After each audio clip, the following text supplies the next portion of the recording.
Hey everyone, welcome back to this channel. So in today's tutorial, I'm going to show you how you can catch this cute sapphire fish in Fish It Roblox.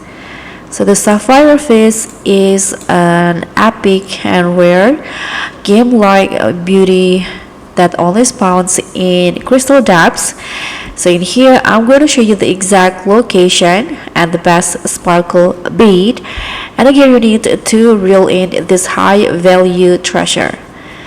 So first, as you guys can see, I've already inside the crystal depths, and for the exact location, you can actually just fish anywhere in the crystal depths, but personally for me, I got it while I fish here near this crystal, and also at the top of the crystals right here where there's this other player fishing now.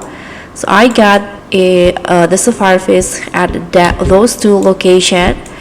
And as for the bait that I use, I'm using the singularity bait with the element rod. So you can try to catch the sapphire fish with your best rod. Thank you so much for watching. Don't forget to like, comment, and subscribe. Also click on the thanks, and I'll see you in the next tutorial.